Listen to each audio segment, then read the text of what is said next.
La SX ha sido la moto clásica de turismo deportivo más vendida en Europa durante los últimos 6 años. En Japón, la SX se sitúa constantemente como la moto de turismo más vendida en el mercado nacional. Siempre me he preguntado qué hace que la SX sea tan especial. Aunque el modelo no ha evolucionado mucho, sigue siendo idolatrada hasta el día de hoy. He aquí algunos datos destacados de las clasificaciones del año pasado. La 1100 SX quedó en segundo lugar en el premio japonés Motocicleta del Año elegida por el público. Según las publicaciones británicas MCN y Visor Down, la SX fue la mejor moto deportiva turística de gran cilindrada del año pasado. La revista de motociclismo más importante de Alemania, Motorrad, situó a la SX en tercer lugar entre todas las motocicletas, según la puntuación total a finales del año pasado. En resumen, esta moto es auténticamente adorada. Tenía que descubrirlo por mí mismo. Yendo al grano, si se excluyen la subclase de las motos de postura erguida, como la Tracer 9, y las hipermotos pesadas, como la Hayabusa, tras probarla, la SX me gustó más que las demás motos deportivas turísticas clásicas. Podría calificarla como la mejor moto deportiva turística clásica, pero con la salvedad de que he pilotado todas las motos deportivas turísticas modernas, excepto la Suzuki 1000 GT, que, de hecho, se diseñó teniendo claramente en mente a la SX. Empezaré por sus puntos fuertes. A la geometría hay que añadir el hecho de que la moto no tiene amortiguador de dirección ni concesiones crossover. El manillar no está apretado y cuenta con una horquilla deportiva de 120 milímetros. Hoy en día está muy de moda montar suspensiones de mayor recorrido incluso en motos naked y deportivas turísticas. Objetivamente, esta es la moto más ágil de la categoría de aproximadamente 1 litro y, en mi opinión, así es exactamente como debería ser una moto de turismo deportivo, basándonos únicamente en su geometría. Se maneja de maravilla incluso en curvas cerradas muy estrechas, donde las motos de turismo deportivo de 1 litro suelen sentirse encorsetadas. Puedo entender el otro punto de vista, según el cual la gente le gusta que la moto se pegue al asfalto como si estuviera encolada a muy alta velocidad y no reaccione ante ninguna perturbación externa. De hecho, si se compara la SX con la RS, la Pikes Peak o alguna similar con geometría larga, la SX es notablemente menos estable a velocidades superiores a 150 cuando hay ráfagas de viento o corrientes de aire turbulentas en la autopista. No se tambalea, pero se nota nerviosa y se desvía ligeramente de su trayectoria. No transmite sensación de solidez. Esto podría solucionarse con una aerodinámica avanzada, y la aerodinámica de la Ninja, sin duda, puede calificarse de bien diseñada, pero para una moto de una generación anterior. El enfoque de la aerodinámica ha cambiado algo en los últimos años. Tomemos como ejemplo los winglets, y en general es mucho más fácil calcular la aerodinámica con la tecnología moderna que en la época en la que se diseñó la Z1000 SX. Lo principal que me gustaría añadir a la SX es la aerodinámica a la altura de las motos italianas modernas, lo que permitiría conciliar un chasis corto y deportivo con la estabilidad a altas velocidades. Kawasaki logra un compromiso aceptable teniendo en cuenta su corta distancia entre ejes y el ángulo de la horquilla, pero se podría haber hecho mejor. En cualquier caso, la incomodidad solo se nota durante los tediosos tramos de autopista a altas velocidades. Y de todos modos, no estoy dispuesto a conducir una moto de turismo deportivo durante largos trayectos, porque es demasiado ruidosa, incluso con tapones para los oídos. Y el viento te atraviesa si hace frío. Además, ¿quién circula realmente a 200 en mercados importantes como Japón y Gran Bretaña? En Alemania mis preferencias serían otras, pero en España un manejo ágil y preciso en las interminables montañas es mucho más importante. Volviendo a la comparación con la 1000 GT, por muy asequible que sea la Kawasaki, Suzuki ha conseguido fijar un precio aún más bajo. Hay una salvedad, no te fijes en el precio que aparece en las páginas web europeas de Kawasaki, ya que allí el precio incluye 3 años de mantenimiento para la SX. Los concesionarios reales ofrecerán precios más bajos, pero eso no viene al caso. Menciono esto para contextualizar. Se trata de 2 competidoras directas. Si se analiza con detenimiento, se aprecia que con la GT intentaron, al menos sobre el papel, mejorar muchos aspectos con respecto a la SX. La 1100 SX, por su parte, ya se diseñó pensando en Suzuki. Suzuki la equipó con frenos Brembo. La versión SE de Kawasaki ahora también cuenta con frenos Brembo y además un amortiguador Öhlins. Por desgracia, la versión que estoy probando es este modelo SE. Me gustaría probar la versión con los frenos y la suspensión de serie porque la SX básica resulta más atractiva en cuanto al precio, y sospecho que no hay necesidad de pagar de más. En cuanto a la SE, ni siquiera hay nada que discutir. ¿Qué se puede decir de los conocidos frenos Brembo M432 con discos y cilindro maestro Brembo? Ya son todo un clásico. Los frenos son muy predecibles. No se necesita nada más para una moto con este tipo de potencia y carácter. ¿Qué se puede decir de la horquilla corta con todos los ajustes y un amortiguador Öhlins? Tampoco es fácil encontrarle defectos. Es precisa en carreteras sinuosas, pero sin ser brusca y lo suficientemente cómoda para una moto de turismo deportivo. No se inmuta ante las pequeñas piedras, y ni siquiera en carreteras en mal estado sentirás la necesidad de cambiar de moto. Se adapta perfectamente al carácter de la moto y no llama la atención por sí mismo. Dicen que, en comparación con un amortiguador estándar, la versión All-Ins aumenta el confort. Todo el mundo se da cuenta de que la generación 1000 tiene una potencia nominal superior a la de la 1100, y basándonos únicamente en las cifras, la 1100 SX sigue teniendo menos potencia que la GT. Afortunadamente, disponemos de datos de la misma prueba en banco de potencia realizada por la prestigiosa Motorcycle.com, y queda claro que la Suzuki solo es más potente en un rango muy estrecho a partir de las 9800 RPM. En el resto del rango, la Kawasaki es claramente más potente. Y aún no he mencionado que el gráfico muestra la 1000 SX. Y aquí está el gráfico del mismo banco de pruebas para la 1100 SX. Es bastante obvio que la 1100 es mucho mejor en todos los aspectos, aunque técnicamente la Suzuki tenga un caballo de potencia más según las pruebas. Pero, ¿de qué sirve si hasta las 7500 RPM la GT es menos potente que la Tracer 9? Si comparas las SX y la XR, la BMW es significativamente más potente en el pico. Pero en todo el rango de revoluciones hasta las 8500 RPM, la SX ofrece más potencia. Lo que quiero decir es que es difícil calificar a la SX de lenta. Simplemente es una moto de gama media, mientras que sus principales competidoras son motos de altas revoluciones. Es una cuestión de carácter. Sí, si nos fijamos en motos de un segmento de precio completamente diferente que cuentan con distribución variable, estas tienen mejor potencia en medio régimen y altas revoluciones. Pero por el precio de la SX, ninguna otra ofrece un rango medio más ágil. Kawasaki indica una potencia inferior para la 1100 SX, pero en realidad esto no se observa en las pruebas de banco de potencia. También hay muchos gráficos en internet de otras pruebas de banco de potencia. En todas ellas, la 1100 SX entrega los mismos 125 caballos en rueda, mientras que la potencia en rueda de la 1000 SX oscila entre 120 y 125 caballos. Está claro que Kawasaki mide la potencia en el cigüeñal, mientras que todos los demás la miden en la rueda. Y cabría suponer que la discrepancia se debe a diferencias en las relaciones de cambio, salvo que, en realidad, debería ser al revés. Ya que estamos con el tema, la 1000 SX tiene marchas más cortas, mientras que la quinta y la sexta marcha de la 1100 SX tienen un recorrido notablemente largo para ahorrar combustible, circular a bajas revoluciones en autopista, etc. En general, es una moto más orientada a la ciudad, ideal para la autopista y muy práctica para el turismo deportivo en atascos. También se podría añadir la GT a la comparación. Esto establece una jerarquía clara.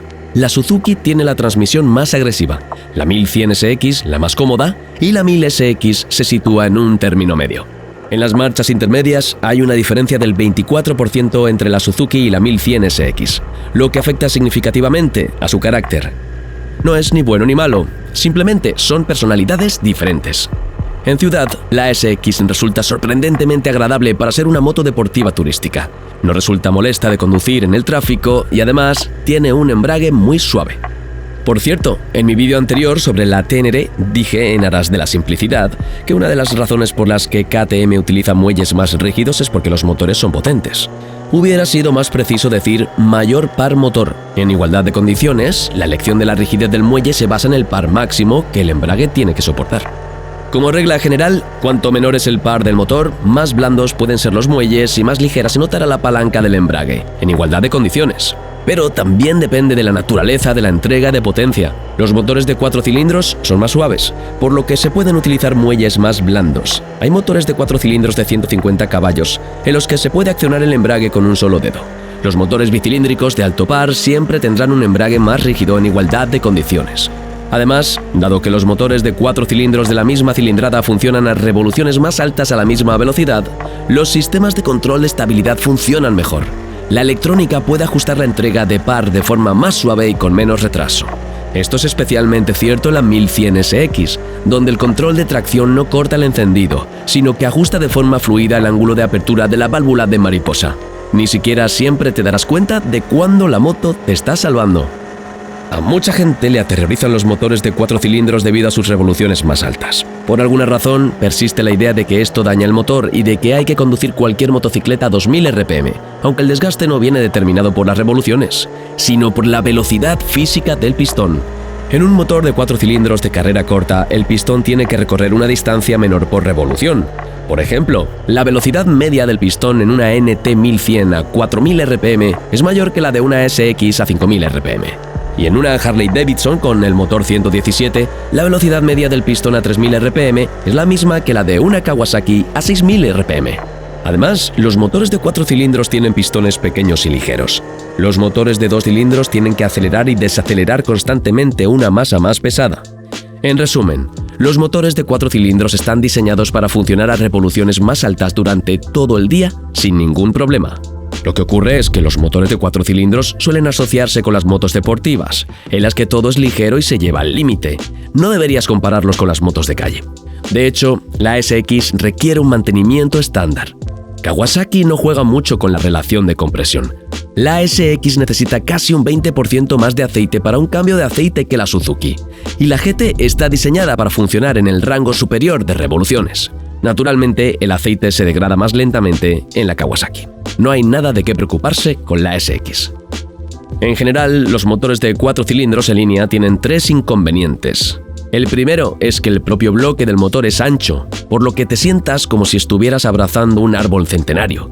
La SX, por cierto, presenta una ergonomía interesante para las rodillas, un hueco profundo en el depósito de combustible que además cubre la parte superior de las piernas. Como nota al margen, en los motores de 4 cilindros en línea, los reposapiés sobresalen más, e incluso con los mismos ángulos de inclinación extremos, los reposapiés de un motor de 4 cilindros en línea suelen estar más altos, aunque esto depende de la configuración específica. El segundo inconveniente es que la refrigeración de los 2 cilindros centrales siempre es deficiente, lo cual no supone un problema a altas velocidades y no tiene importancia desde el punto de vista de las rutas largas. Pero el ventilador del motor hace ruido de forma notablemente más frecuente en el tráfico urbano. Probablemente por eso no me gusta conducir motos de 4 cilindros en línea en atascos, ni siquiera con un motor tan suave como el de la SX. Hay que reconocer que Kawasaki ha pensado muy bien en la disipación del calor de las piernas del motorista. Incluso conduje la SX por la ciudad en pantalones cortos sin sentir ninguna molestia, lo cual es una rareza para un motor de 4 cilindros en línea.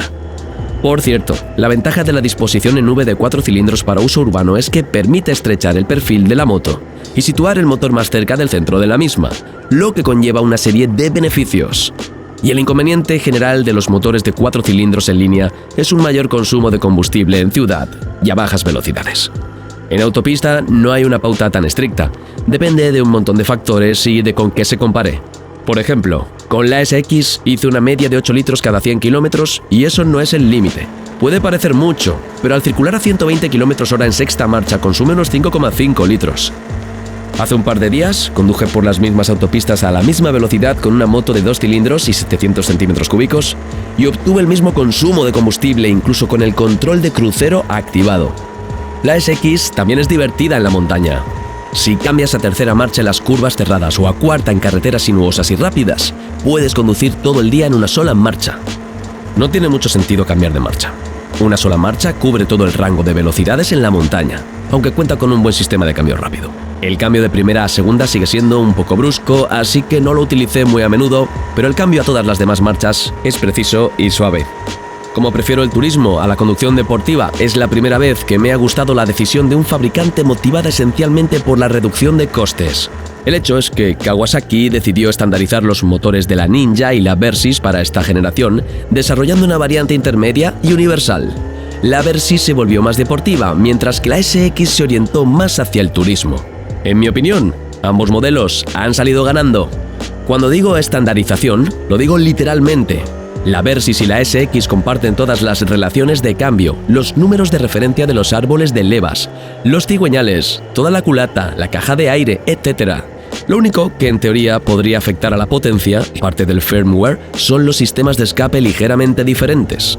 Además, la Versys pesa 20 kilogramos más, lo que influye en la sensación de dinamismo. La estandarización fue la decisión acertada porque la Versys no era realmente una moto todoterreno. También tiene un marcado carácter de turismo deportivo, solo que con una posición de conducción erguida y cómoda. Es sorprendente lo drásticamente que varía la popularidad de la SX y la Versys de un país a otro. En España se celebró una prueba de conducción internacional para periodistas, pero la SX no se vende aquí en absoluto. No dispongo de cifras para toda España, pero en Alicante las ventas de la Versys son 10 veces superiores.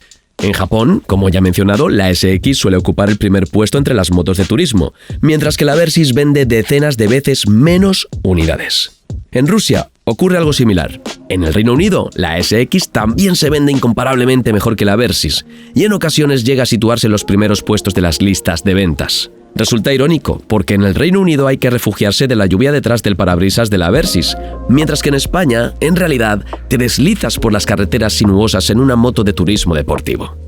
Hay una teoría que me gusta. En los países del norte, la temporada de moto es más corta, por lo que la gente intenta sacar el máximo partido a sus motos, mientras que en los países del sur las motos se utilizan durante todo el año, lo que lleva a lecciones más prácticas. Además, en los países del norte, la moto pasa la mayor parte del tiempo en el garaje simplemente deleitando la vista con su aspecto. Mientras que la Versys tiene una parte trasera bastante peculiar que a mucha gente le echa para atrás, aunque el efecto se pierde con las maletas laterales, la SX tiene un atractivo convencional, se asemeja lo más posible al diseño de una moto deportiva, y eso es todo lo que realmente se necesita de una moto deportiva turística. Es elegante y agradable, sin peculiaridades, salvo por el puerto USB que es objetivamente pésimo. En la versión SE incluso está pintada con un magnífico acabado metalizado con una cantidad indecente de partículas brillantes. Nunca verás una pintura tan llamativa en una moto de aventura. La SX tiene sin duda una suspensión de mayor recorrido debido a la geometría del motor y a un cigüeñal más pesado e inerte, pero creo que los inconvenientes se ven compensados por el aumento de cilindrada. Quizá algunos motoristas echen de menos el carácter deportivo de la SX. Es muy dócil para ser una moto de estilo deportivo. No da tirones a bajas revoluciones, funcionan con suavidad, acelera con comodidad a cualquier velocidad y su respuesta al acelerador es lo más precisa posible en cualquier condición. Me parece que este es el motor ideal en su segmento de precio para que alguien que haya conducido motos de 2 cilindros toda su vida se pase a una de 4 cilindros. Me gusta mucho cómo está ajustado el motor del SX. Su carácter me llega al alma. Además, el sonido es excelente. Se nota que es un 4 cilindros de la clase de 1 litro, pero durante el viaje no resulta molesto para los oídos. No hay asperezas, solo un sonido aterciopelado y tranquilo. Me imagino pasando 2 semanas de viaje con ese sonido. Y mis manos no se cansan en absoluto por las vibraciones. En comparación con la generación 1000, la 1100 SX tiene un manillar y unos contrapesos más pesados. Al igual que en la nueva Versys, no noto ninguna vibración procedente de este motor a medio régimen, y no exagero. Y el asiento es muy cómodo para una moto de turismo deportivo. No pretende ser deportiva, es simplemente un sofá grande, cómodo y mullido. La cuestión es que la ergonomía de una moto deportiva turística clásica es, en gran medida, una cuestión de preferencias personales y limita significativamente la versatilidad de la moto. La ergonomía, con una posición de conducción inclinada hacia adelante y estribos elevados, funciona muy bien en carreteras sinuosas, pero en el tráfico no tiene nada de cómoda. Te pasas todo el día en la ciudad en una posición ridícula con los brazos extendidos. Luego están esos retrovisores de moto deportiva de turismo atornillados al carenado delantero para que puedas ver algo mientras te inclinas hacia adelante sobre el depósito. Pero en la ciudad la visibilidad es deficiente porque cuando mueves la cabeza o el manillar, la visión en los retrovisores no cambia en absoluto. En la montaña no tengo ninguna queja sobre la moto, pero en los largos tramos de autopista, tarde o temprano me empieza a doler la espalda, por mucho que ajuste mi postura. Aunque apoyes la barbilla en el hueco especial del depósito, sigue siendo incómodo conducir durante mucho tiempo, igual que en cualquier moto de turismo deportivo. Una vez que te acostumbras, la espalda no se te agarrota tan rápido, pero sigue agarrotándose. Hay un ángulo pronunciado a la altura de las rodillas. Los reposapiés están elevados, algo atípico de las motos Sport Touring, aproximadamente con el mismo ángulo que en una Suzuki o una Super Duke GT. Por mucho que intentes desplazar el peso de un lado a otro, si eres alto, las rodillas se te seguirán quedando rígidas. El parabrisas también es típico de las motos deportivas turísticas clásicas. Desvía el viento del casco, no hay sacudidas, pero tampoco ofrece protección. Hay un ajuste para cambiar el ángulo, pero no sirve de mucho. Cuando llevas ropa que deja pasar el viento y de repente hace frío, el viento te golpea con fuerza en el estómago y los brazos. Lo más molesto es que la cámara que llevo en la barbilla se llena de mosquitos en menos de 10 minutos. A partir de ahí, grabar no tiene sentido. De hecho, en la mayoría de los casos, ni siquiera se ve el parabrisas en las grabaciones, aunque conduzca con la cabeza inclinada hacia adelante, y tampoco se ve la mayor parte de mis recorridos debido a los mosquitos en la lente. Esto se aplica a todas las motos deportivas turísticas clásicas. Puedes adaptar una moto para que se parezca más a una de turismo, pero en mi opinión, no hay nada peor que las motos deportivas turísticas con parabrisas de recambio, espaciadores de manillar, etc. Si te atrae el estilo de las motos deportivas, pero buscas un equilibrio entre prestaciones extremas y comodidad, échale un vistazo más de cerca. Es un buen modelo, sin ningún tipo de problema en cuanto al motor, el chasis, la suspensión o los frenos. Pero personalmente, nunca compraría una SX por cuestiones de ergonomía. En su lugar, elegiría motos como la Tracer 9 y la Tiger Sport 800, que, aunque tienen motores más sencillos, ofrecen las mismas ventajas que las motos deportivas turísticas, pero con mejor protección contra el viento y una posición de conducción más relajada. Me encantaría hacer una prueba completa de la Suzuki 1000 GT. Dado su bajo precio, resulta extremadamente interesante. El único problema es que no he podido encontrar ninguna para alquilar ni en España ni en Portugal. Por ejemplo, en Alicante la GT ni siquiera está expuesta en el concesionario, pero sí se puede encontrar una SX de prueba. Si alguien vive en Alicante, que se pase por Motos Medina a echarle un vistazo. Rara vez tienen gente probándola, así que puedes dar una vuelta con la SX un rato. Nadie te meterá prisa. Gracias por ver el vídeo.